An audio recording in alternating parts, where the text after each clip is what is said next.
Okay, lads, so welcome to the OBF level 1. It's been a couple of weeks since we've done a webinar. So what I wanted to do was explain what the level 1 was through the medium of the webinar. I think that we've worked really hard on trying to simplify the process. We've developed level 1, level 2, and level 3 to help you along your journey towards optimal living. So our diagram, which is our principles of development, I think that we do the movement side of things really well. So skill, mobility, strength, work capacity, that's all very quantifiable. And it's what we do and what we excel at in the gym through our programming and through our physical development. I think the areas that most people need to focus on are the other pillars that should underpin movement quality and so forth, which is mind and wellness. So we very much want to take a bottoms-up approach to development. So in our opinion, mind and wellness has to underpin everything. It has to be the foundation of development. We don't want to build a really fit and capable body if we still have a really poor, shitty self-image or really low self-esteem or a bad image of ourselves. We don't want to build a robust, fit, physical body if we are mentally very weak, if we are not eating the right nutrition, or if we're not starting to fuel our body with the right nutrients. So mind and wellness has to underpin everything. We can see we have movement quality, and community encapsulates everything. So you will reflect, or we will reflect, by the community we surround ourselves with, or the people we spend our most time with. Firmly believe that environment has a huge role to play in your success and how far and your future success in life. So it's very much a bottoms-up approach. Most people get really fit, and they take a top-down approach. They get really fit, they get really strong. They don't underpin it by this. And what happens essentially is it crumbles because they don't have a foundation. Why do most people put weight back on? Most people whose goal is weight loss, they generally put the weight back on because they've never changed their self-image. They never see themselves as someone who's fit enough, or someone who's slim, or someone who is worthy of losing the weight that they're trying to lose. And what happens is they don't change their mental image, they change their physical self, but they never are fulfilled with how they look or how they have or what they have achieved. And every time they look in the mirror, they don't see the new person. They still see the image that they hold of themselves in their mind. And they're just ever and always only one emotional breakdown or emotional event away from going back to eating bad food and having just and going back to old ways, essentially. So the mind side set of things is what we call OBF Project Me. So I firmly believe that life is 25% finding yourself and 75% creating yourself. The objective of the Project Me section to help you find yourself, your passion, and write your life script. So we spend so much time trying to create ourselves. We go through school, we go through the education system, we do our leaving cert, we fill out points in our CAO form, we go to third level education, we get our first job. And then by the time, an awful lot of us, by the time we hit our mid-30s, we realize, shit, this isn't exactly what I wanted to do. And, you know, what do I really want to do? And what really makes me happy? And we actually end up answering these questions an awful lot later in life than probably what we should be answering them. So I think that going through a process of actually finding yourself, establishing who you are as a person, what you want to become, who is the person you want to become, what life you want to create, you will only ever answer that by asking yourself some really hard questions. So I think that I went to a seminar a number of years ago, and one of the first tasks I was given was to stand in front of the group and just explain who I was. And I had 2 minutes to do that. And I started to do it at the start, and I started to use I am, my name is, I'm a coach, I'm a father, I'm a husband. And every time I used the words coach, father, husband, my name, the town I was from, I was told to stop. And I was told that the group didn't want to know anything like that. They wanted to know who I was without using any kind of a label I had, like father, husband, son, my name, where I was from, what my profession was. And what I realized was very quickly into the exercise that I didn't have a clue who I was, and I really didn't have an idea who I was. And this was a really humbling experience for me, because I thought I had everything figured out. I thought that I knew exactly what life had in store for me. I knew what my life's journey was. But you know something, when I came out of the back end of that exercise, I realized that I hadn't a fucking iota of who I was or where I was going. And I think that the biggest journey I went on for the couple of years after that was what I call beyond the physical. You know, I had put so much time into my physical development. I hadn't put much time into my mental development, and I started to ask myself some really deep questions. I think I stumbled across this. I think it was at this seminar, and it was a really good way of actually explaining to me that everything we do every day, we're writing our life script. And it was simply, if your life was a movie, what genre would it be? Would it be a comedy? Would it be a tragedy? Would it be a melodrama? Would you watch the movie? Would you recommend it to your friends? If the story of your life was made into a book, where would you find it in the bookstore? Would it be in the romance novels? Would it be in the success stories? Would it be in the science fiction? Would you read the book? Would you be happy for other people to read the book? See, the secret to it is that every moment of every day, we're writing the script of the movie of our lives. Every moment of every day, you're composing your own autobiography. And we don't realize that. We're always blaming circumstances for the reason where we are at a certain point in our lives. But we have the choice, because we have absolute power over everything. We are choosing everything about our lives, the location, the cast of the characters, the joy, the sorrow, the everything. What we don't realize is that we are the writers, the directors, the star of the wonderful production that is our lives. And I guess the question that we really have to ask ourselves is, do we allow ourselves to dream big, or do we keep our circumstances safe and predictable? Do you really dare, or do you really believe that you can truly have anything you desire? Absolutely anything, without compromising those thoughts. Do you want a bigger and better life? Because if you do, that's no problem. You just need to write a bigger and better life script. As you change your script, you change your life.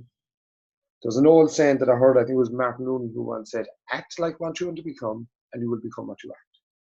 It's as simple as that.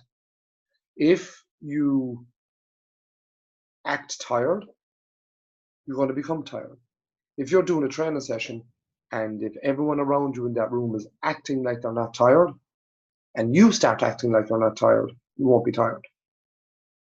Act like you want to become, and you'll become what you act.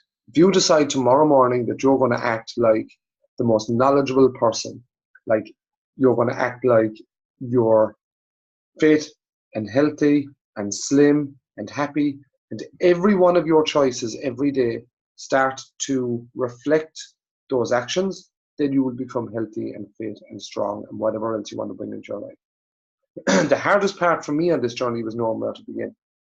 I've done loads of meditation, self-reflection, reading. I've read so many books, attended seminars, and I started to ask myself 6 big questions that really served as a launchpad to begin my journey of self-discovery and help me write my life script.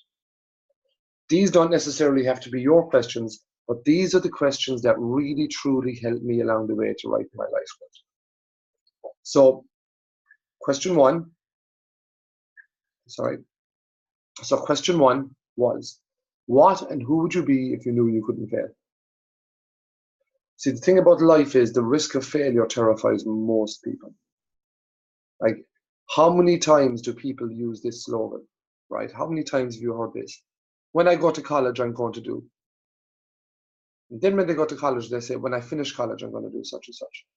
And then when they finish college, people say, oh, well, when I get married, I'm going to do this. And then when they get married, they say, look, when the kids get older, I'm going to do this.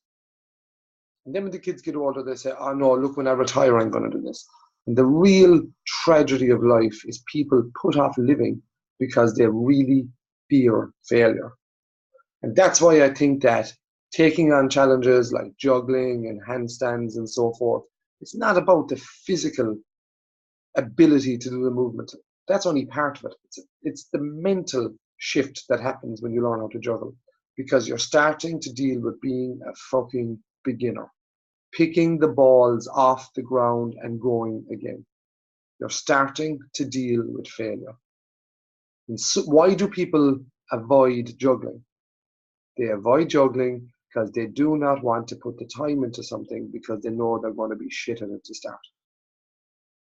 That is probably, and I think I read this somewhere, the definition of arrogance is the anticipation that you're going to be good at something without ever putting the time into it.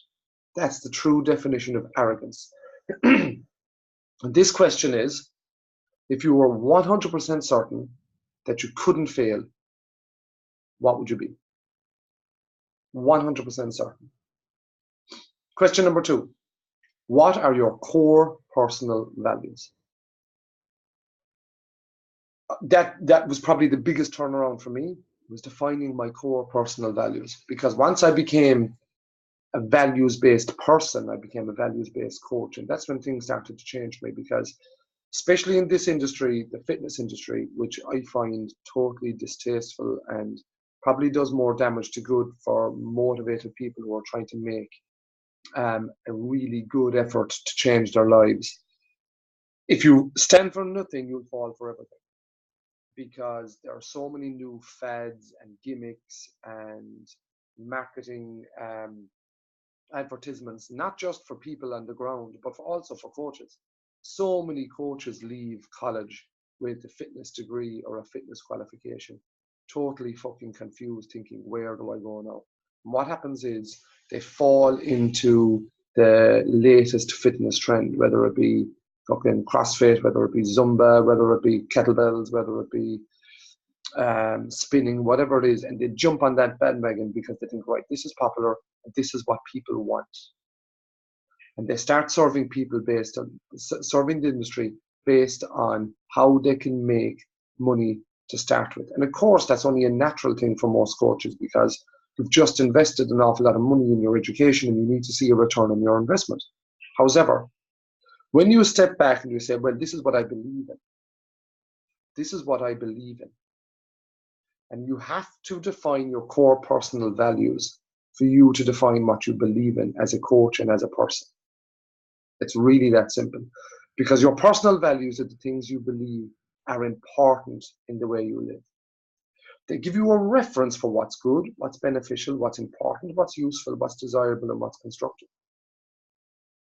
Once you're able to determine exactly what values are most important to you, you can better determine your priorities. In fact, having this information about yourself is key to making sure your daily life is aligned with your values. My core personal values of honesty, respect, positivity, gratitude, and growth from failure are on the gym wall. They're my personal core values. I try to coach through them. I try to live through them. I try to parent through them. I try to father through them. I try to live my life through those values. And if I'm ever faced with a moral dilemma or a decision, I will straight away refer back to my values. That's my values will determine my answer. Next question. What makes you genuinely happy? And I think that this one is actually closely related to your core personal values, because if self-development is a core personal value, then creation and developing will make you genuinely happy. However, ask yourself the question once you've really nailed down those values. For example, if family is one of your core personal values, will taking a job that involves tons of travel make you happy? Take it a step further and really consider the dreams you had when you were younger, or currently. Have you made shifts towards what makes you happy? When we're kids, we think about, oh, I'd love to do X, Y, or Z. I'd love to do that. But then when we get older, we totally and utterly eliminate those dreams from our minds, because we think, well, I have a mortgage to pay, or I have this to do, or I have that to do. And I firmly believe that, yeah, we have responsibilities in everyday life, but we also have a responsibility to that person who is 7 or 8 years old, that younger self. We have a responsibility to that person as well, because we have a responsibility to achieve our dreams. We all are going to be remembered for something. We're all going to be remembered. We're all giving our life to something. We all want to leave our mark on the world. Like the ultimate symbol that we want to leave our mark in the world and we want to be remembered for something is a gravestone. Here lies such and such, born and died. We all want to be remembered. That's why we leave our name on a gravestone, because we have a mark to symbolize that we existed on this earth. However, my real challenge to you is go and chase your dreams, because your dreams will make you truly happy. Once you align your values, and once you start to be the person that you really want to be, if you knew you couldn't fail, then you'll really start to leave your mark on the world. Number 4. This is a really hard question to answer. Would you be happy if your son or your daughter turned out exactly like you? Now, I was asked that question by a really close friend of mine about 3 years ago, and at the outset I said, yeah, of course I would. But then I started to think about my own insecurities and about my own limiting beliefs, and I started to think, fuck, maybe I wouldn't be so happy. Maybe I actually wouldn't be so happy if any one of my lads turned out like me. And I think that maybe the biggest limitation that you have in your head that you would not want your kids to have is probably the thing that needs to shift. It's probably your biggest or your low-hanging fruit in terms of the thing that you need to shift. It might be a hard pill to swallow for a lot of people, but this is a really hard question to answer. And I think that if the answer is no, I wouldn't be happy, then we need to shift some things. And number 5, if money were no object, how would you live your life differently? See, many people equate money with happiness and success. But the truth is, you see, that money is not in any direct correlation with happiness, in my opinion, because the real things of value in life you can't buy. Like, if we look at the mindset part of this, you can't buy a positive self-image.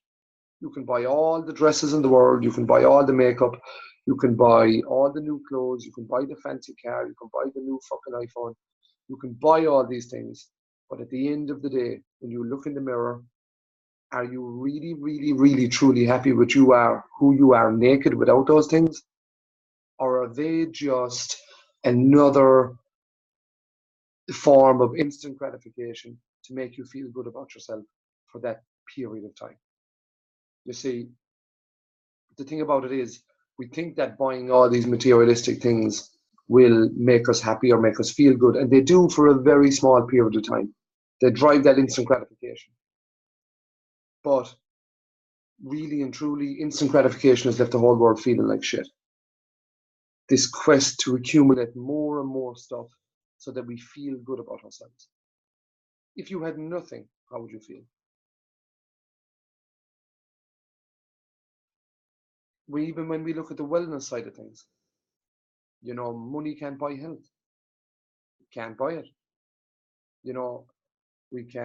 So many people think that, yeah, and don't get me wrong, no, money can buy nice food, healthy food, money can buy healthcare, money can buy freedom. It cannot buy health. It can't buy health. Health is something that you earn by consistently exercising, detoxifying, eating good foods, and having a positive mindset. Money can't buy you a healthy community. There are choices that you have to make throughout your own head. How many people with lots and lots of money are surrounded by people who are either pulling or draining from them or having a negative influence in their lives? It happens all the time. How many people come into money and can't handle it? You see, without grounding yourself with a positive mindset, you see, money will never serve you, ever serve you. So if money were no object, how would you live your life differently?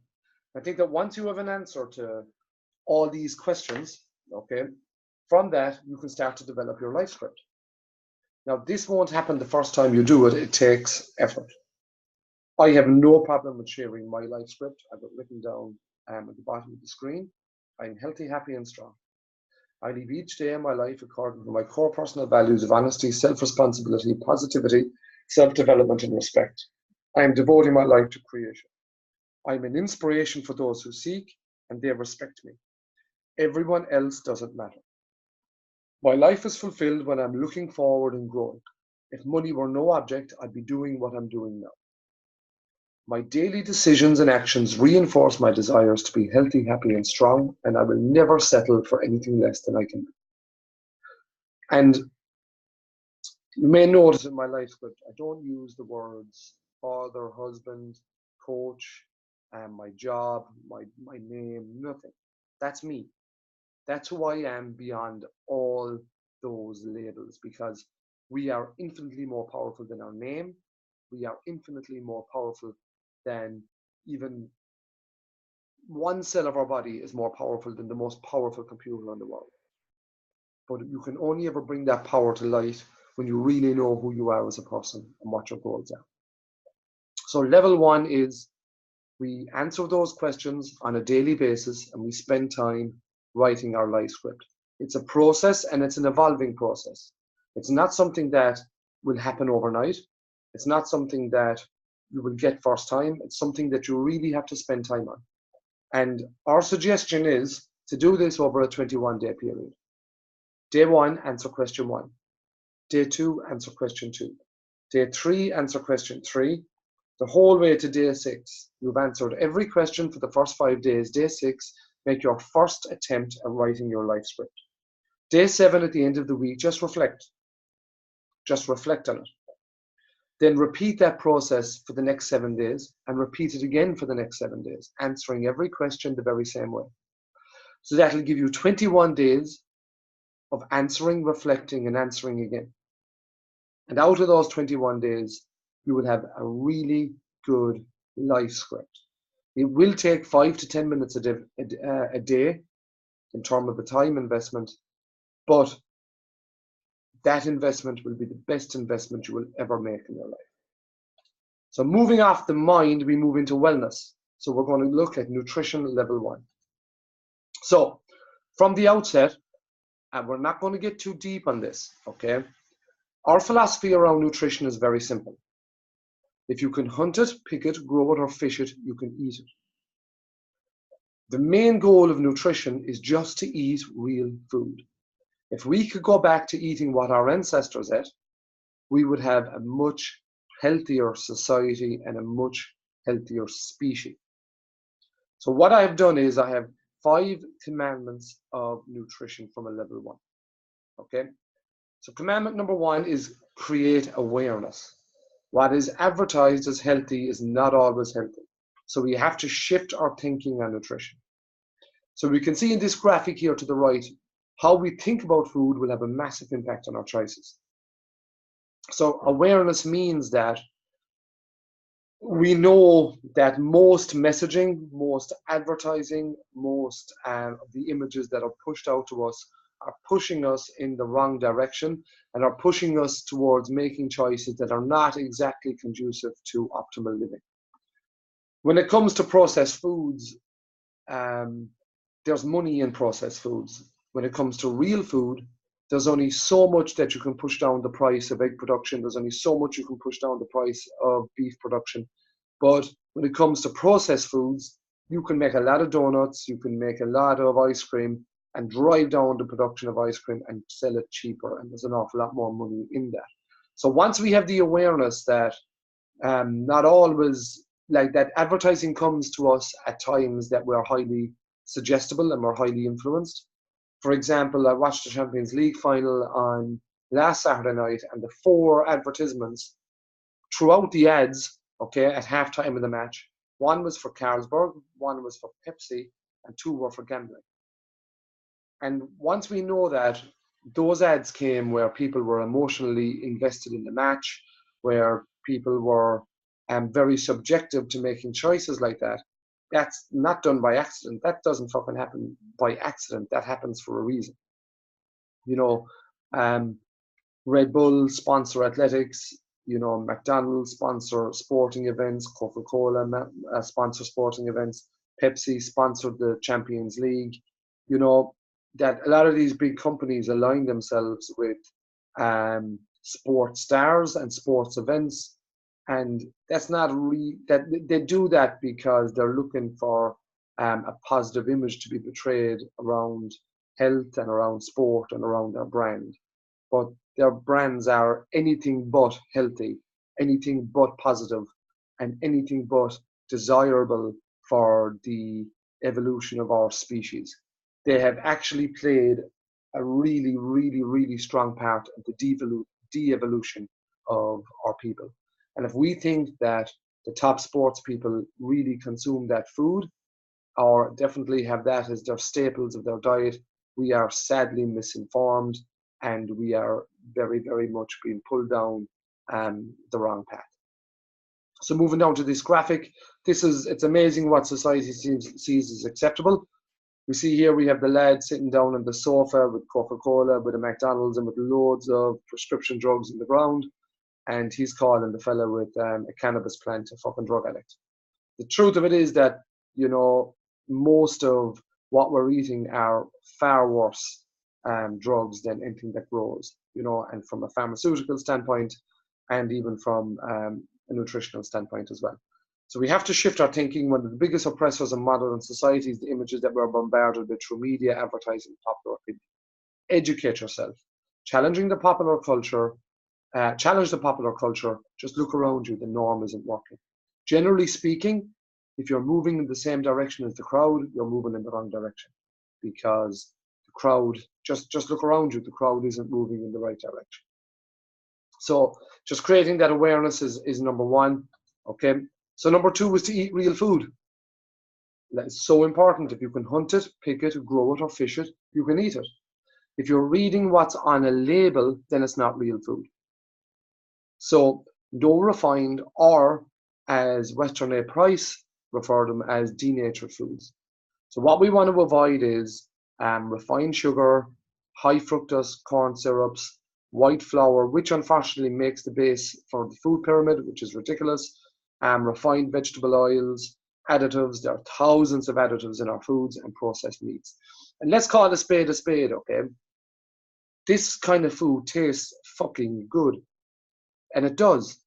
You know, this is our problem. Our palate gets so stimulated when we eat this food that when we go back to eating more unrefined foods, okay, it is really, really, really, really hard to eat it, because we become nearly addicted to what this food is like. You know, these additives stimulate our taste buds, they light up the reward centers in our brain, and they give us a massive stimulation, right? So what we need to try to do with this is pull it back to eating real food and eating what nature has provided us in terms of sweeteners, okay, like fruits and so forth. Third is to do no harm, okay? If we just pop back one. Sorry, actually, I'm not going backwards in this now. Either way, look, we want to do no harm. So what I mean by doing no harm is we want to avoid allergens, we want to avoid wheat. If you eat something and you feel like shit, and you feel bloated, and you feel lethargic, then the chances are you don't really need to get a food allergy test to see whether you have an allergy to it or not. So just go by your own biofeedback, all right? So we want to think of the likes of wheat and so forth. An awful lot of people might have sensitivity to dairies and stuff like that. We want to do no harm. We want to think about what we're putting on our bodies. We want to think about like deodorants and just personal hygiene products. Like, do we really want to put that on our skin? Do we really want to absorb that kind of toxins into our body? So doing no harm is a big part of the picture as well. Number 4, if your goal is fat loss, intermittent fasting is a fantastic tool to use to help you achieve your goal, okay? So it's not a diet, it's a pattern of eating. It's a schedule of eating so that you get the most out of eating the food you're eating, okay? Intermittent fasting doesn't change what you eat, it changes when you eat it. It's a great way to cut fat because it requires very little behavioral change. All right. So how does it work? Essentially, what we're trying to do is eat for 8 hours and fast for 16. The most simplest way of doing it, or simplistic way of doing it, is to have your first meal at 12 o'clock in the day and stop eating by 8 o'clock that evening. So you eat between 12 and 8, and then you fast from 8 in the evening until 12 o'clock again the following day. So you eliminate, quote unquote, breakfast. And your breakfast becomes meal one at 12 o'clock. Now, most people say, well, breakfast, we have to have breakfast. Breakfast essentially means breaking your fast, and you just break your fast at 12 o'clock. Your body, you give that 16-hour fasting window just allows your body to go into like an absorptive state when you're not processing a meal. And this state is really, really healthy. Okay, it's a really healthy. You want to start controlling insulin when you're in this state. And it's a really, really, really simple way of, it's a really simple pattern of eating. So within this intermittent fasting, we want to eat real food. Okay, we want to eliminate and do no harm. Okay, so what I would suggest is just having 3 meals a day. Okay, I'm not going to get into the point of counting calories to start with. Okay, the biggest problem with people counting calories is that when you count calories, you don't take in the hormonal response to food, and the hormonal response is a big player here. Okay, and that brings us into controlling insulin. So every time that we eat either proteins, carbs, or fats, right, we push insulin. Insulin is a highly dominant hormone. Okay, it's a highly dominant hormone. And what we don't want to do is be constantly pushing insulin all the time, because what happens then is when we push insulin all the time, excuse me, we're essentially, when we push insulin all the time, we get to the point where our baseline of insulin is rising, okay? And we get these spikes in sugar because we're eating carbohydrate all the time. Now you can push insulin when you eat protein. You can also push insulin when you eat fat. So when you eat carbohydrate, okay, it breaks down as glucose, glycogen. All right. When you eat protein, it breaks down as amino acids. When you eat fat, it breaks down as fatty acids. Okay. The problem, as I said, with insulin is it blocks other hormones. So it blocks hormones like growth hormone, DHEA, testosterone. And it also spikes cortisol, which is a fat storing hormone. All right. So if you do not control insulin, you will not really control or have any real handle on fat loss. Okay. So there's 2 ways that we can control it. One way is by reducing the amount of carbohydrate we eat. The second one is by fasting. Okay. So when we reduce the amount of carbohydrate we eat, okay, and this is what I'd suggest we do. I'm not saying you cut carbs, but you definitely reduce carbs if your goal is fat loss. If you're training for endurance athletes, or if you're training really hard, and if your goal is performance, then you may not want to take that route. But definitely if your goal is fat loss, you reduce your carb intake, and this period of fasting will help you. There's obviously a massive therapeutic element from fasting as well, and we will talk about this in level 2. So give intermittent fasting a go, control insulin so we'll become more insulin sensitive, and we do this through what I have spoken about already. So some tasks around nutrition. Number 1, define your goals, right? So much of the OBF level 1 stage will apply to everyone across the board, irrespective of goals. As I said a minute ago, however, if your goal is fat loss, you will target intermittent fasting as a strategy. 2, you take control. So once a week, you're going to prepare and cook a new meal. Over the space of a month, you're going to have 4 new meals in your arsenal. Cooking is a skill. You have to treat it as a skill. So what you have to do is set aside 1 night a week, whether it be Friday or Saturday night, where you're going to experiment and develop your skill set. And number 3 is define your limiting factor. Spend some time defining what the worst habit you hold is. Then we're going to spend the next 14 to 21 days trying to define and break that habit. So what I mean by this habit is it's going to be your low-hanging fruit, something that you know you need to take control of and you need to eliminate. So if it's caffeine, if you're drinking 5-6 cups of coffee a day, can't let caffeine control your life.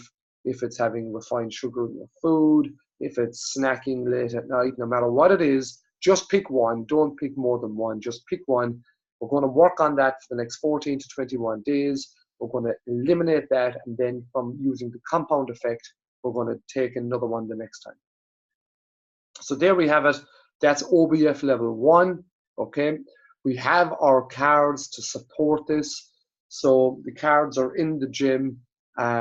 They are like little, just like little business cards. You tick off day 1, day 2. We tap into the power of habit. Every day you tick your card, you are moving towards a better life. And remember, when you do this and when you take control of your life, you give license, you give permission for those around you to take control of your life. And you're rewiring your life, you're rewiring your mind, and you're creating the life that you want to have, and you're creating the life that you desire.